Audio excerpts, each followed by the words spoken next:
Oh, are we on the air?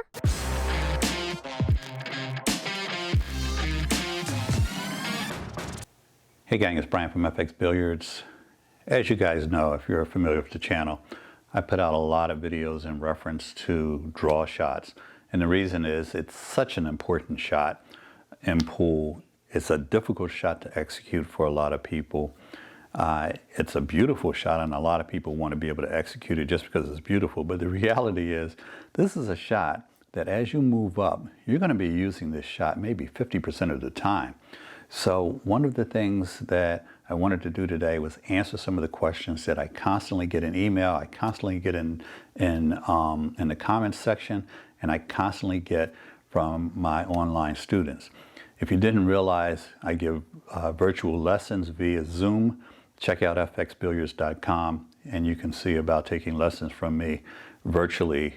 We do Zoom calls and work it out, and you can learn more about it by checking out FXBilliards.com. But in the meantime, let's talk about some of those big questions I get. One question is from people that can't draw the cue ball back at all. Now, I'm not going to spend a lot of time explaining to you how to draw the cue ball back because I have so many outstanding videos that teach you all the basics of drawing the cue ball back. So we're going to skip that. You follow the link. We've got a video that's got over 1 million views. Follow the link on that video or any of the other videos on draw and you will see how to draw the cue ball back. So that question, I'm going to refer to past videos. The next question that I get is, Brian, I can draw the cue ball back, but when I try to shoot longer shots, I scoop the ball. What does that mean? When someone says they scoop the ball, they mean that this happens. So it's basically a miscue. Now what's happening is you get a player, he's seen our videos or he already knows how to shoot a draw shot. So he can bring the cue ball back to this rail. That's fine. But then he sees this shot and now he's miscuing. So why does that happen? Why can you shoot it from 5 or 6 inches away, but then when it's time to shoot it from 35 inches away, instead of this, you miscue? The reason is simple. You are shooting this shot differently than you're shooting that shot. You see this shot, you've never drawn the cue ball back that far, you think you've got to drill it, you're putting more emphasis on it, you might even be a little bit nervous, your shooting hand might even be shaking. And what happens is the shot is not the same shot for you. You may be dropping your shoulder, you may be missing your spot on the cue ball because you're so anxious about the shot, but chances are you're doing one of a couple things. One, you're losing your stroke somewhere along the way because of the distance here. You're anticipating shooting a harder shot or whatever the case is, and you're compensating for it. You got to keep your body in the same position. If you have certain habits, like for example, I drop my elbow naturally on long draw shots, and I drop it on shorter draw shots. It's just a lot more subtle, but it is consistent with my stroke. It happens across the board. That's why I don't miscue on these shots, because it is still consistent. But if you're dropping your shoulder on a longer draw shot and you're not dropping it on a shorter draw shot, there's a lot of things going wrong between the time you come back to hit that ball and the time you actually make contact with that ball. At no point really should you be dropping your shoulder. The only time I've seen the great draw shot shooters drop their shoulder was watching Mike Massey shoot a shot where he's on a bar box and he draws the ball back here, it goes up there to that rail and then comes back here. And in order to make that shot happen, you've got this guy who's 6'6", 270 pounds, putting all this energy into the shot, and as a result drops his shoulder. But for this short, for some of you, a very long draw shot, focus on keeping your body doing the exact same thing that happens when you shoot your shorter draw shot. And if those fundamentals are not good, then you work on that. But get your camera, your phone, set up in a position where you can record yourself shooting this shot and this shot, and see if you're doing something differently. And if that thing that you're doing differently is causing you to miss cue, there's your answer. Let's look at another question. So let's jump forward for a second. We've got a guy that can make this draw shot. He can play that 3 in the corner and draw the cue ball back. But he's seen my videos. He knows what's possible.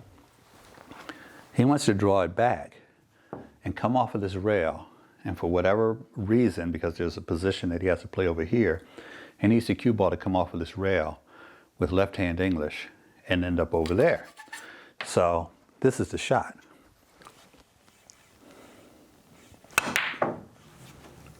What happened? Not only did he miss the shot, the cue ball was totally off track, all hell broke loose, and this is what he's trying to do.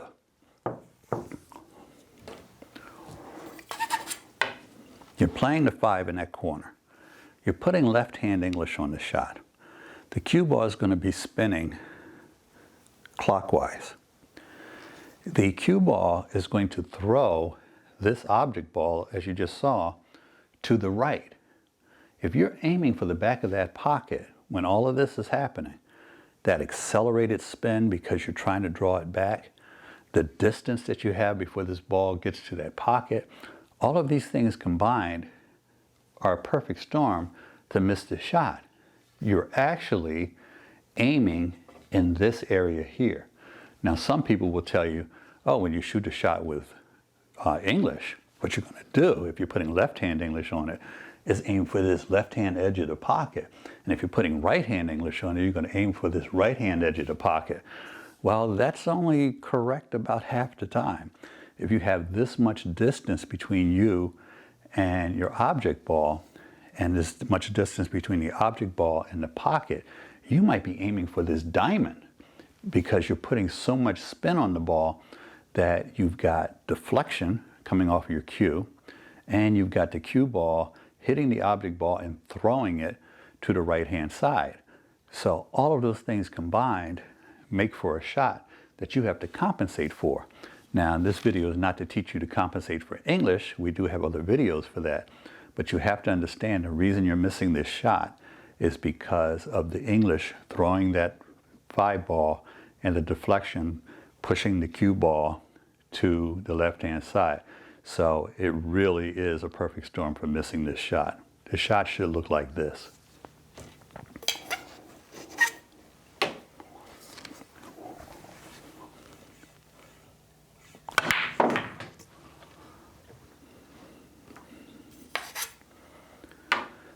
Let's get to the next shot.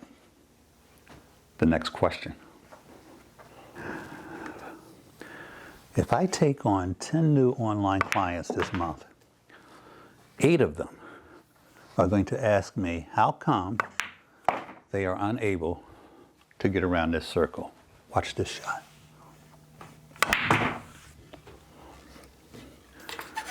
Cool, huh?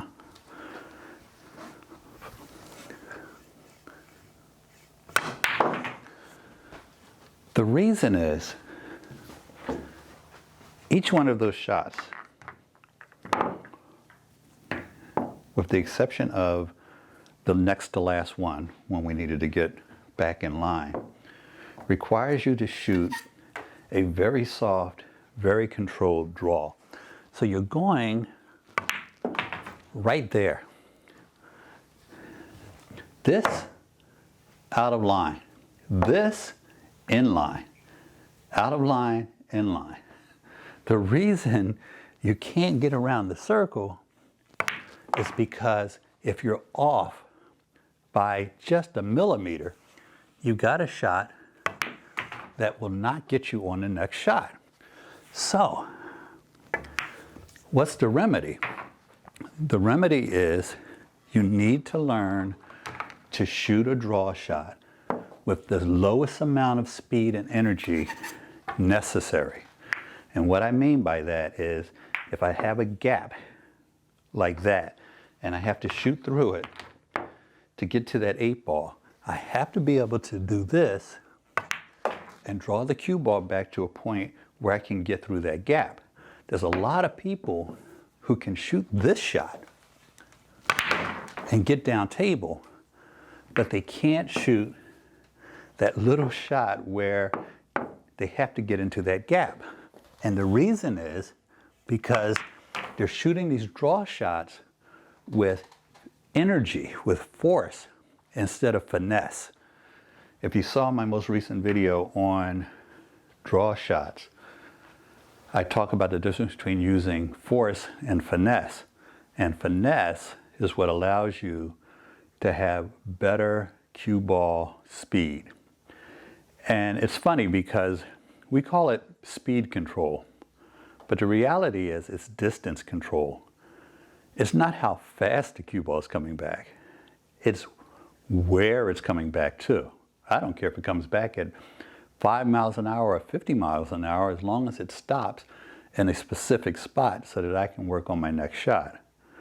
But the difference between being able to stop the cue ball in the middle of the table and worrying about it coming all the way down table is all about control. And that control comes from hitting the cue ball softer.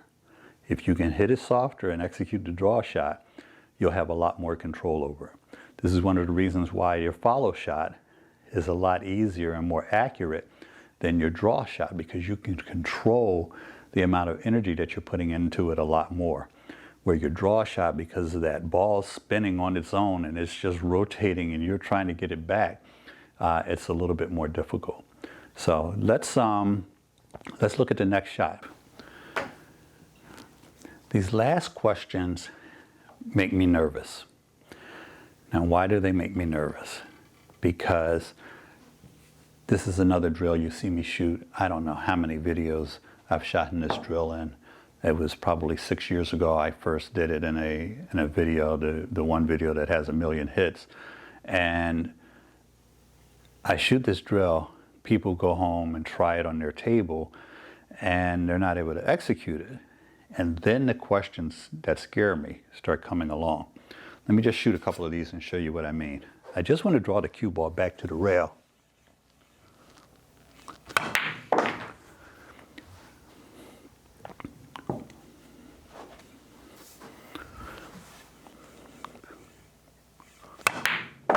So I'll shoot a ton of those. If I get a chance, I want to shoot 50 of those a day.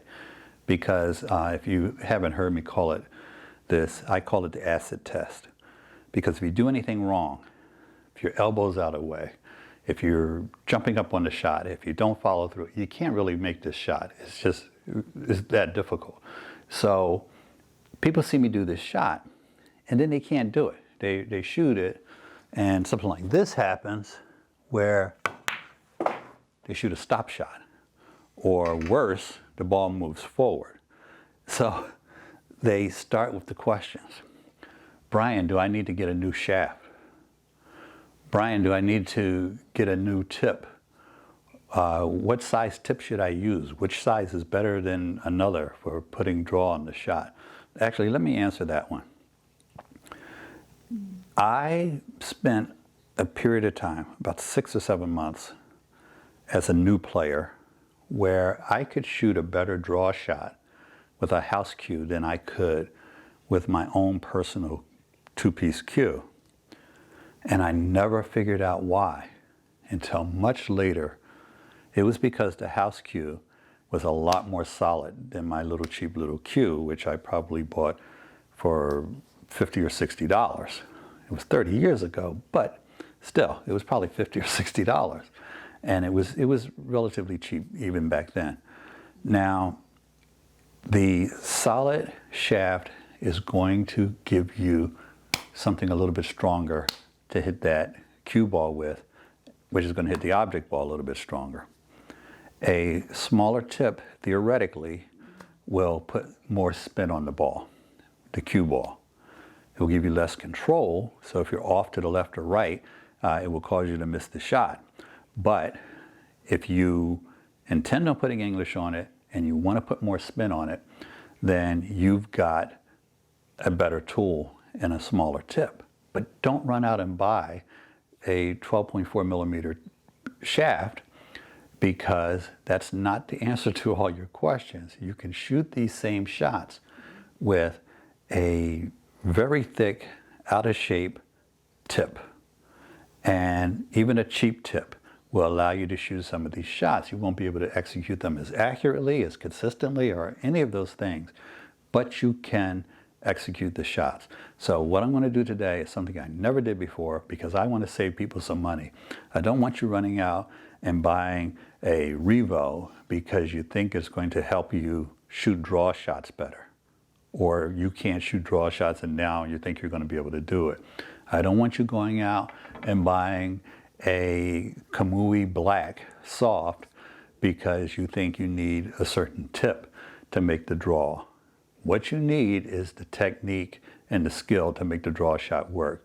So to prove it, I'm going to shoot these draw shots with the absolute worst cues I have in my house, and I've got some bad ones.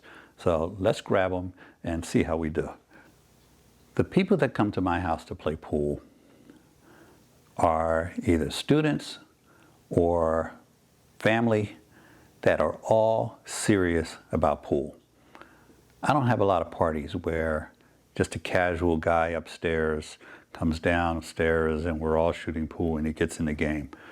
When I did have big parties, those guys did not play because they came down and they saw me and my cousins and my friends, who were all serious pool players, running racks. And a casual guy seeing that did not want to play. So I tell you this because I've got a couple really, really bad cues that act as my house cues. And the reason is my friends, students, whatever, cousins, family, are all serious players and they show up with their own cues. And if somebody forgets their cue, they're going to get a $400 Lucasi to play with. So I'm going to give them one of my cues to play with. So this is to say, I've got some really crappy stuff that has been around probably for at least, I don't know, 10, 12 years. So I'm going to shoot these draw shots with those cues, plus a cue that no one should ever be shooting a draw shot with, which is a break cue, a Predator BK2 shaft on a Lucasi Big Beulah base that has a phenolic tip. This is the hardest tip you can get, okay? It's as hard as the balls are. So I just want to show you that you don't need a fancy cue and you don't need a fancy tip to execute these shots. I know that's contrary to some of the things you've heard me say. Get a properly shaped tip on a properly mounted cue that is of some quality, using quality, all of those things that you've heard me say, is so that you can execute these shots properly. And the same thing occurs with these draw shots. If you can't make the draw shot with the crappiest cue in the house, then you're still doing something wrong. And it's not the cue. So don't run out and buy a new cue trying to execute a draw shot. So let's look at some of these different things. This you might have seen in a video before. This thing is not even regulation length. I think it's about 2 inches short. I bought this for my daughter when she was 12 years old. She's 19 now. So 7 years old. 7 years ago, I paid about $35 for this thing. The reason I bought it was because it breaks down into 5 pieces, and I said, well, while she's little, I'll keep it little, and then I'll add the pieces as she gets older. And she took 2 pool lessons from me and just kind of gave up on the sport. But this is all to say, this is a cheap piece of crap. And if you go to Walmart and you pay $40 for a cue, you're getting something better than this, okay? The tip on this doesn't look like it's ever been shaped. It's certainly not worth any more than $2. And I just want to shoot a couple shots with this so you can see that you can execute this draw shot with the worst type of cue.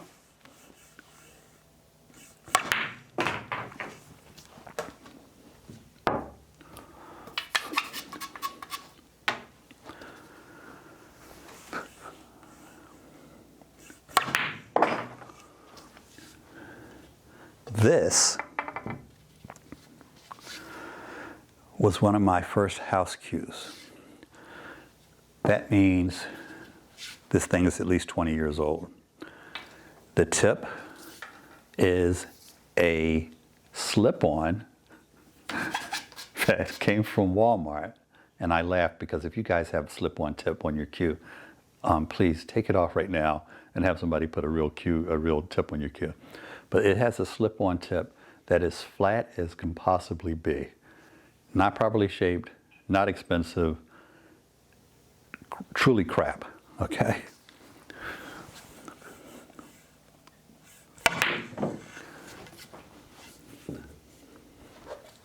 Not even going to apply more chalk.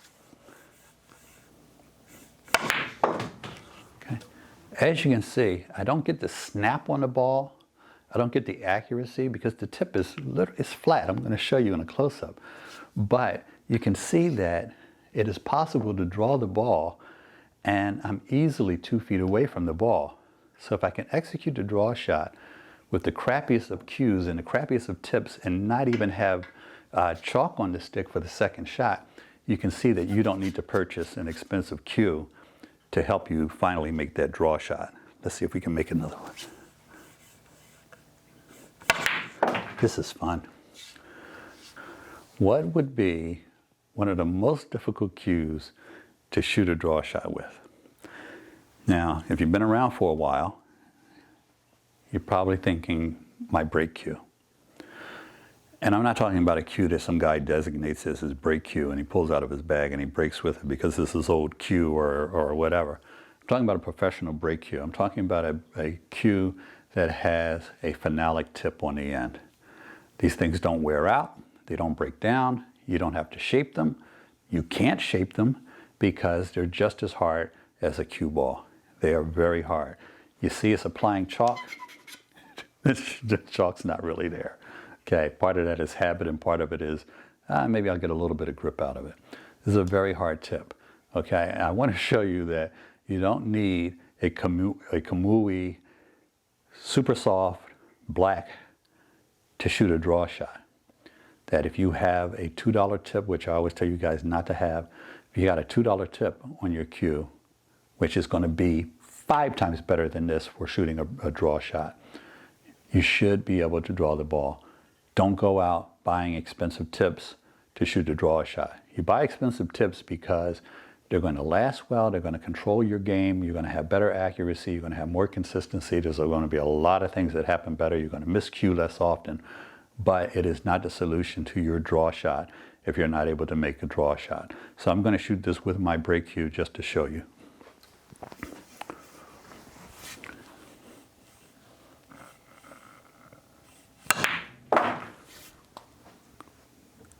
That's with the worst tip ever. So if you can't, you see that? I missed it, Paul. If you can't shoot your draw shot with what you have on your cue, the super flat, the super cheap, the super hard, then it's technique and not the cue. Don't buy a new shaft to do your draw shot. Don't buy a new tip to do your draw shot. Buy those things because they're going to make your game overall better. And it will give you more action on this shot, but it is not going to cure a draw shot that you don't have. There are no magic pills to this game. So gang, I hope I answered your questions. Thanks for watching. Don't forget to subscribe. And if you have other questions, don't hesitate to ask me in the comment section.